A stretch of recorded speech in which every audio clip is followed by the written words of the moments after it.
Yeah, that's the long and the short of it all. Drifting on that old wind, like a leaf in the fall. It comes down to a whole lot of nothing. No matter how hard I try,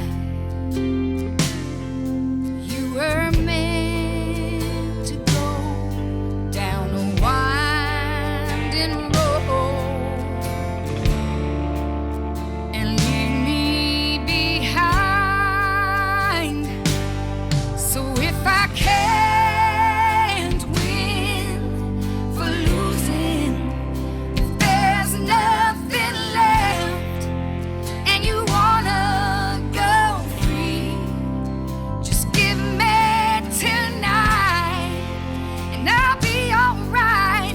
'Cause all that I need is a little time. I'll find the gypsy. Oh yeah.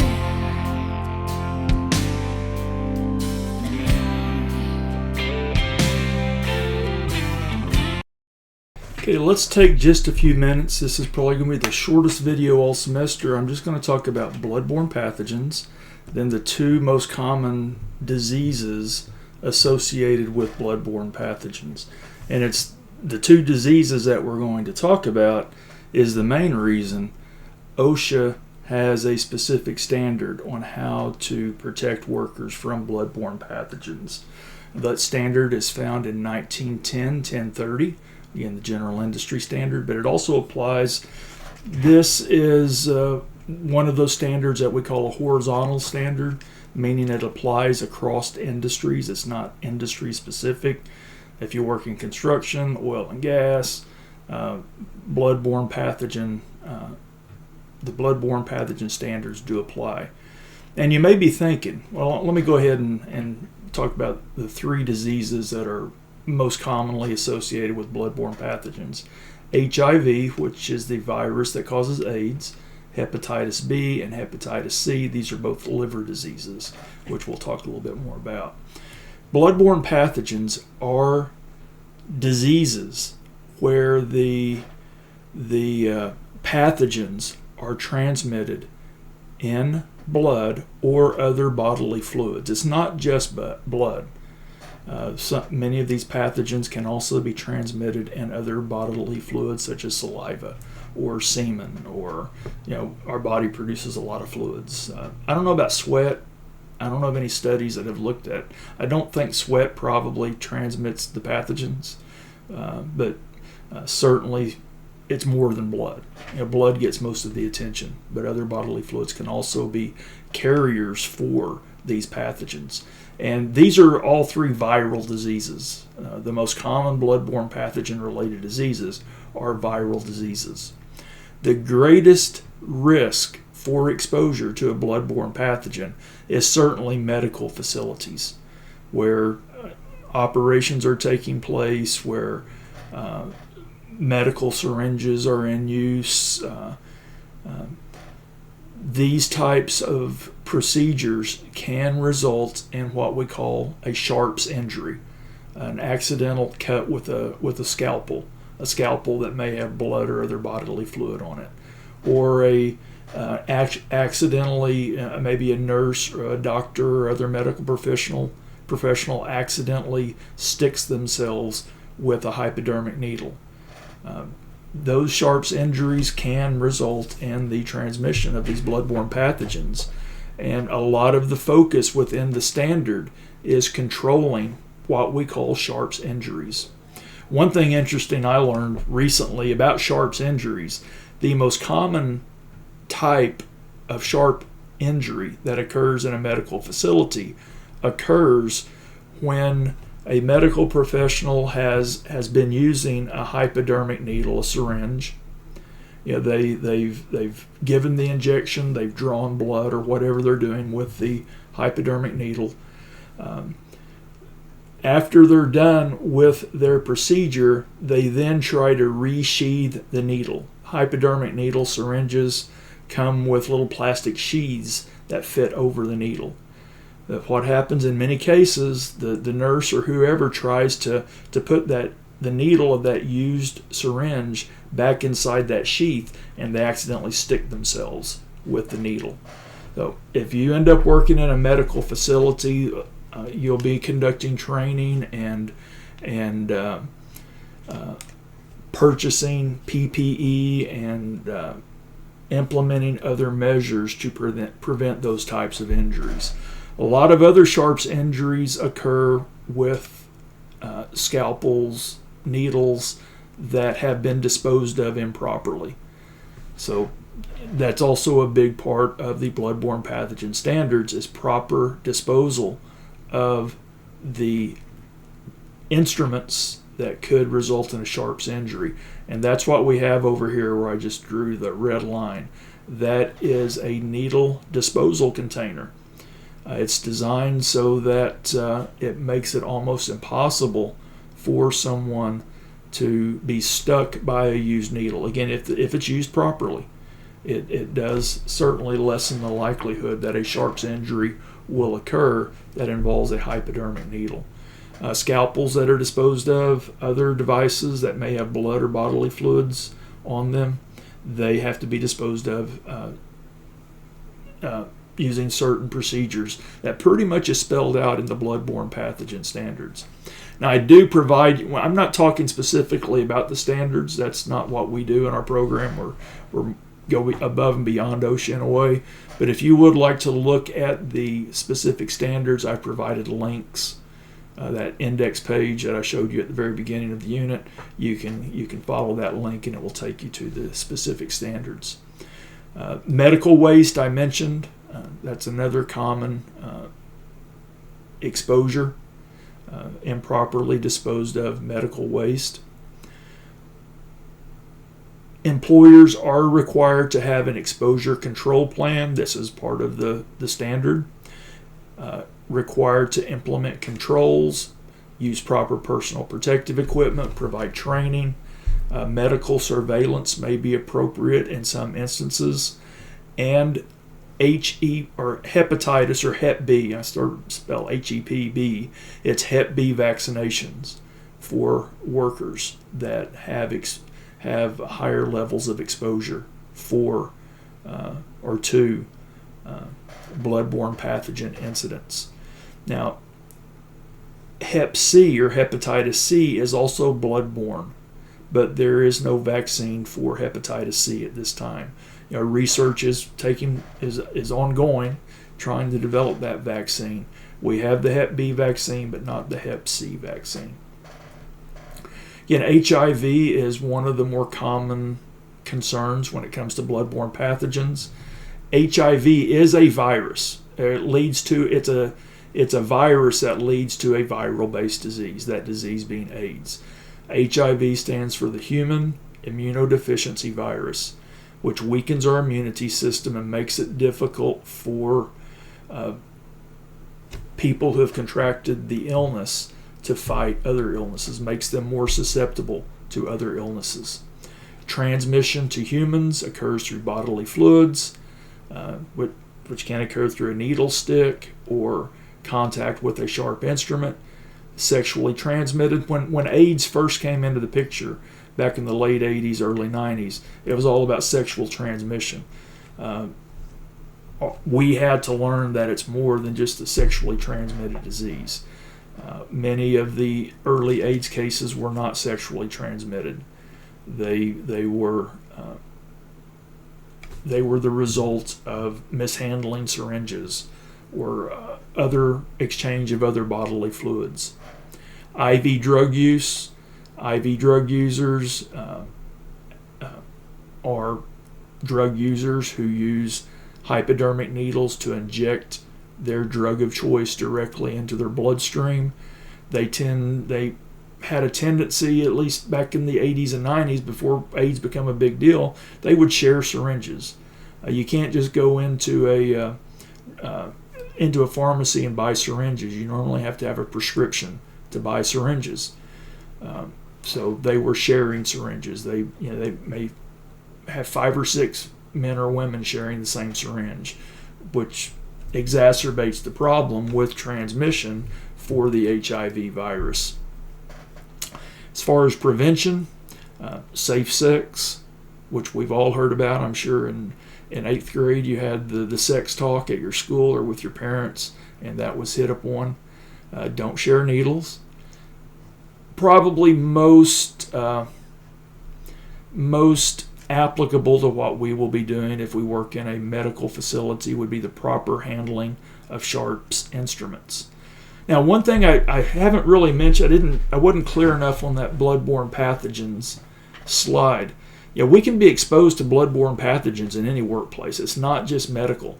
Let's say we have a worker in a manufacturing facility that gets a cut on his finger, and because of the location, he's not able to treat it himself with first aid. It's a first aid level injury, but he or she's not able to treat it themselves. They have to have somebody to help them. Well, that somebody that helps them, they are potentially going to be exposed to HIV or hepatitis B or C, or perhaps other bloodborne illnesses as well.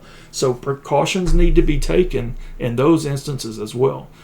First aid kits will normally have personal protective equipment, rubber gloves that the person administering the CPR should be wearing anytime there is an injury involving blood or other bodily fluids. Also, there are face shields that should be worn. There are safety glasses, perhaps, if you don't have a shield. Mucous membranes around the eye and involving the eye can be a point of entry for these pathogens that are carried in blood and bodily fluids. The shield with the safety glasses may sound like overkill, but that would be what I would train my workers to wear if they were providing first aid services to another employee, to another worker. The shield is going to protect their nasal passages from potential entry, their mouth from potential entry, and then their eyes. And then the glasses provide another layer of protection for their eyes. Now, the good thing about HIV, the rate of diagnosed cases has decreased dramatically over the years. Also, treatments are much better for individuals who do test positive for HIV. I mean, look at Magic Johnson. Magic Johnson was diagnosed with AIDS in the early 90s, and he's been able, his medical professionals, his medical team has been able to manage the disease. And as far as I know, I said he tested positive for AIDS, he tested positive for HIV. I don't know that it ever developed into a full-blown AIDS infection. I'd have to double check. You double check me on that. But he's an example of the possibility of being able to manage the infection and live a long life. But then there are also cases, people who infected, say, in June, and by the next May, they have succumbed to the infection. So it goes. There are extremes at each end, and I don't know that I would call Magic Johnson an extreme, but it's becoming more common to be able to manage it effectively with the medical technologies, the medications that have been developed. And there are even preventative medications. I don't want to go as far as saying vaccines because I don't know enough about it, but there are preventatives that are available that can help protect people exposed to HIV from being infected by the virus. The video that's on the index, if you want to look at it, it talks about HIV and AIDS in Florida. Florida is one of those states that still has a relatively high rate: Florida and Georgia. Florida's 22.9, Georgia 24.9, Louisiana also. Those are the states as of 2018 that had the highest rates of HIV/AIDS in the U.S. There are still pockets around the U.S. where it is pretty widespread. If you have any questions about HIV, the CDC has a lot of wonderful resources, and I do provide that link also to those CDC resources. One other thing I need to mention, I almost forgot this. I mentioned how workers could be exposed to blood when they're administering first aid, but there are also some work environments where workers may be exposed to used syringes found in public restrooms, or trash cans, or dumpsters, or lockers, or parks, or laying in the street. When I was with Kiewit, we had a job in Denver, and it was in the Skid Row part of Denver. A lot of homeless folks, a lot of IV drug users. It was not uncommon to find syringes laying in the street, laying on our project. They would also go into our porta-johns and they would shoot up. They would do the thing with the syringes, inject their drugs. They would leave the syringes behind. Those environments, those types of environments may also appear on your radar, and that would be up to you as a safety manager to take measures to control exposure to your workers. We had, for that project, we had policies when it came to interacting with the homeless in the area. One of our concerns was a lot of mental disorders among the homeless. I don't mean to stereotype or overgeneralize, but there were some homeless folks in that area who had mental health issues. And one of our concerns is that one of those individuals could use a syringe as a weapon against one of our employees if one of our employees approached or was in close contact with one of the homeless folks. And we had some of the homeless folks that we had to work around. They were very obnoxious, very belligerent, and you put a belligerent person yelling at a construction workers, that's not a good thing. Bad things can happen. Construction workers tend not to take any crap off anybody. So their instinct for a lot of our guys and even the women go over there and confront the person who was cussing them out. But we trained them, just leave them alone, ignore it, walk away. If it persists, if they follow you, then contact the authorities. Another measure that we took, we contacted the health department, and they provided us with sharps disposal containers. We trained our workers, if you see a syringe, don't pick it up, call so-and-so. We had some new engineers, believe it or not. We had a new engineer that had only been with Kiewit a few months on that project, and his job, when we got a syringe call, he had all the PPE. He would go out there and pick up the syringe, take it, and put it in the container. Then once a week, the health department for the city and county of Denver would come by and leave us a new container and take the container that had syringes in it.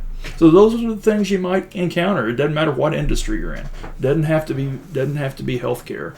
Doesn't have to be medical or laboratories. You can have exposure. One more story, and then I'll let this go. Sort of a heads up types of circumstances you might have to work with.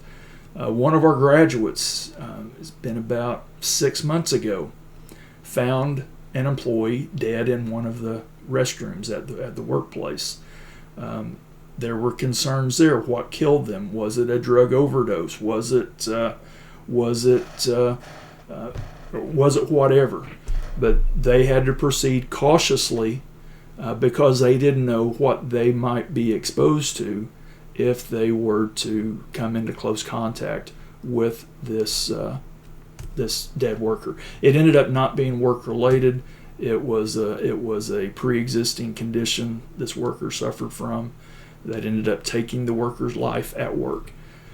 So those things can happen. Those things in your career. I've never had that happen. I've had fatalities due to workplace accidents, but I've never had a worker die on the job from a non-work related condition. But those are things to be prepared for, and companies should have policies in place and procedures in place and training in place for how to deal with those circumstances when they do occur. All right, let's talk about hepatitis, and this video is turning into being longer than I thought it was going to be. Hepatitis, also a viral disease. There are various strains. It's a disease that affects the liver. It's a hepatitis. Literally, if you break that down, it's an infection of the liver. But this infection of the liver can result in liver cancer or cirrhosis of the liver, more serious liver conditions. It can be fatal. It is possible for people to be carriers of the hepatitis or of a hepatitis virus without being symptomatic. They may be asymptomatic. They're asymptomatic. They don't have any symptoms, but they can be a carrier that could result in transmission to other people. This is another concern. It's not just HIV in the workplace. You may have a worker with hepatitis B, doesn't know they do not know they have hepatitis B. They get a cut. You're putting a Band-Aid on their cut. Some of their blood makes contact with your blood or your mucous membranes. You become exposed to the virus that causes hepatitis B, and you end up with a long-term chronic disease. There are treatments. It can be managed, but it's a life-changing type of disease, any of these diseases that we're talking about.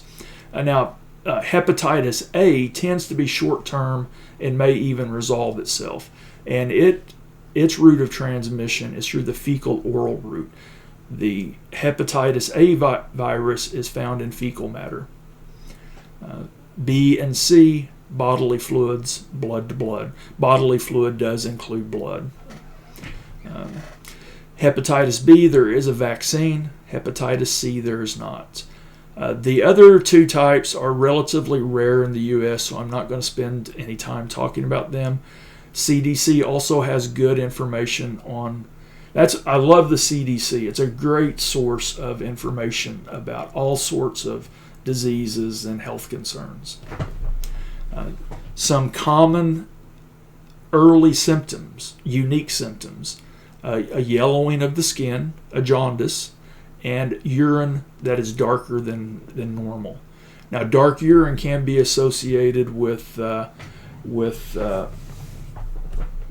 dehydration, but it could also be associated. It could be an early indicator that the person is infected with a hepatitis virus. As far as prevention, again, vaccine for B, good hygiene practices, properly cooked food. Another way that hepatitis can be transmitted, we're talking more about hepatitis A here, is poor hygiene combined with undercooked food can allow that virus to be transmitted. Restaurants are oftentimes the source of a hepatitis outbreak. And those restaurants that are this source of a hepatitis outbreak, it goes back to poor hygiene practices and improperly cooked food. Again, hepatitis can also be transmitted via sexual activity, so safe sex practices can be preventative, as well as clean needles for intravenous drug users. Again, medical workers are at the highest risk, but there can be exposure in just about any workplace out there. All right, that brings us to the end of this video. When we come back, we'll talk about some bacterial diseases. These are bacterial diseases that may not be all that common, but they really like to have questions about these diseases on certification exams. Some of them are common also, but some of them are really actually uncommon diseases, but they do show up on certification exams.